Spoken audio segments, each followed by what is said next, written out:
Hello everyone and welcome back to another Sensei series. I've had some requests to dive deeper into a subject I've touched on before, seeing the guitar neck in chord tones. This was probably the biggest breakthrough I had on the instrument and is still a cornerstone in how I approach music today. A lot of us learn a scale like a pentatonic or major scale and treat it as a blanket scale, arbitrarily picking notes to solo with. But when we strategically pick notes from those scales to line up with the chords underneath, it can add a world of depth to our music.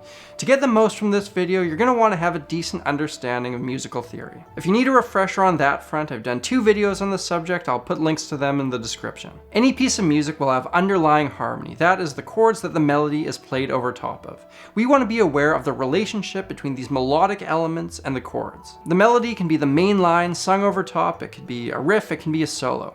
When I'm fulfilling this melodic role with my guitar, I'm visualizing how the notes I play relate to the chord underneath. For example, if the harmony is a C major chord, then this note is the root, this is the major third, this is the perfect fifth in relation to that chord. If the harmony changes to an A minor, the relationship that those notes have to that new chord is different. This is now the minor third, this is the fifth, and this is the minor seventh of that A minor. If at this point you're totally confused, again, I'd recommend checking out my videos on music theory and come back to this one when you're ready. As we know, a chord is multiple notes played at the same time, and the easiest way to create coherency between the melody and the chord is by highlighting those chord tones with our note choices. And if I'm able to visualize those notes on my instrument, no matter what chord comes by, I'm going to have a much easier time outlining the harmony. Let's look at a simple progression, C, A minor, F, G. That progression is derived from the C major scale, which is the notes C, D, E, F, G, A, B, C. I'm going to play a melody over top. The notes I pick will be directly from the chord playing underneath. Listen to how those two elements fit together.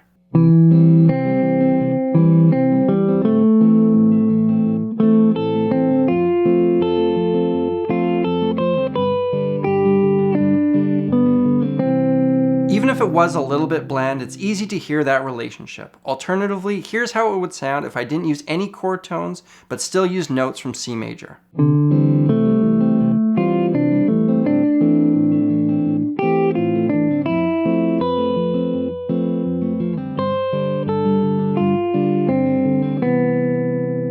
Pretty ugly, even though I'm still using notes from the scale that those chords are derived from. If all I ever did was stick strictly to chord tones, I'd be rather limited. Another way to outline the harmony is by putting those chord tones in musical spotlights, while the non-chord tones are more in the back. For example, a note that rings out longer would have more emphasis than a really short note. So if I'm holding out a note for a long period of time, I'm probably going to try to make that a chord tone. The first beat of the bar has a fair bit of rhythmic weight, so I'm probably going to make that a chord tone. Let's try that same progression, but this time I'll highlight the chord tones while also using the other notes from the scale.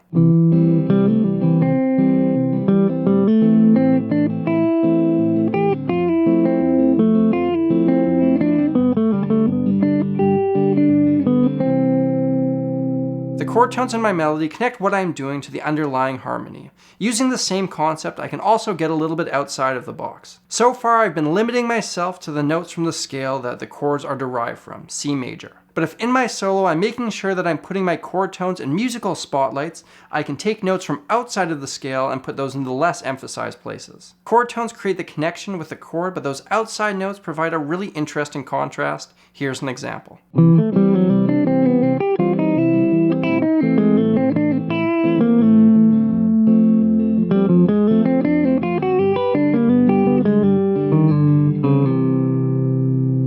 Purposely overusing this concept for the sake of the example. A more tasteful approach would be to draw notes predominantly from that parent scale, and then every now and then slip in some of those outside notes to spice it up a little bit. I should also know that none of the things I'm talking about are hard and fast rules. Rather, they're guidelines and expectations, and a lot of great music comes from defying those expectations. This is only one example of a progression, but this concept will apply no matter what you're playing, whether it be a complex chord progression with expanded chords or a simple one-chord vamp. So the next question is, how do I get to the point where I can find these chord tones on my guitar neck and move through them fluidly? Well, what I did was look at the patterns I was familiar with, the modes on guitar, and analyze them. For a deeper dive into modes, I've done 2 videos on that subject, links in the description. The modes provide guitarists with a way to visualize the notes in a scale in a certain position. For example, if I wanted to access the notes from C major starting on the 5th fret, I would play A, B, C, D, E, F, G, A, B, C, D, E, and so on.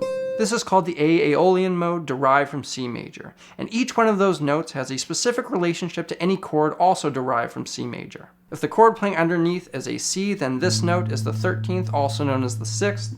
This is the major 7, here's the root, here's the 2nd, also known as the 9th, the major 3rd, and so on. To practice this, I would make a loop of just one chord. Let's stay on C major for now. Then I would go up and down the modes saying each note out loud. 13, 7, 1, 9, 3, 11, 5, 13, 7, 1. On a side note, a loop station is one of the most important practice tools out there. I'll link to the one I use in the description. I would then do the same thing, but then just play the chord tones. 1, 3, 5. 1, 3, 5, 1, 5, 3. Then I would try to create melodies emphasizing the chord tones like I did before. Now what happens if my chord changes to the 4th chord of C major, an F? I'll still draw my notes from C major and use that same A Aeolian pattern, but now the relationships have all changed. This note is now the 3rd of the chord, the sharp 11, the 5, the 13, the 7, the root, and so on. Repeat the same exercise as before, now with the new chord. First, you go up and down that pattern, saying the notes out loud. 3, sharp 11, 5, 13, 7. Then play just the chord tones. 3, 5, 1, 3, 5. Then after that, maybe I'll try a melody. I'm giving you some very bare bones exercises here. You want to get creative with how you practice this stuff. Try coming up with a bunch of different variations. And once I'm getting comfortable with this, I might try something a little bit harder. Instead of just playing one chord the entire time, I might play a C for one bar and then an F for one bar. This is trickier because now I have to think of which notes work over a C and which ones work over an F and highlight them when the chords come up. Remember, the point of practicing is not to play the best thing we possibly can, but to get outside of our comfort zone so we can expand our knowledge. There are 7 different chords you'll want to do this kind of stuff with in each key. There are 7 different positions, so that gives you a grand total of 49 things to work on. And good news for you, I've drawn out each pattern and how each chord works within them. I'll link to that document in the description. It's the same documentation for the video I did on modes, same concept, same info. Now this is something that took me about a year of really solid practice to get a hold of, and since then it has shaped how I conceptualize the instrument. The point of this is to get it to the point where you don't even need to think about it anymore, where it's purely second nature. When I'm playing a solo, I'm not saying these numbers are notes in my head, rather I've worked on it enough so that I can outline the chords subconsciously. I also want to mention how important ear training is for this stuff. On top of being able to intellectualize these notes, you want to know how they sound. For example, you want to be able to hear what a major 3rd, sharp 11, or whatever sounds like over top of a major chord.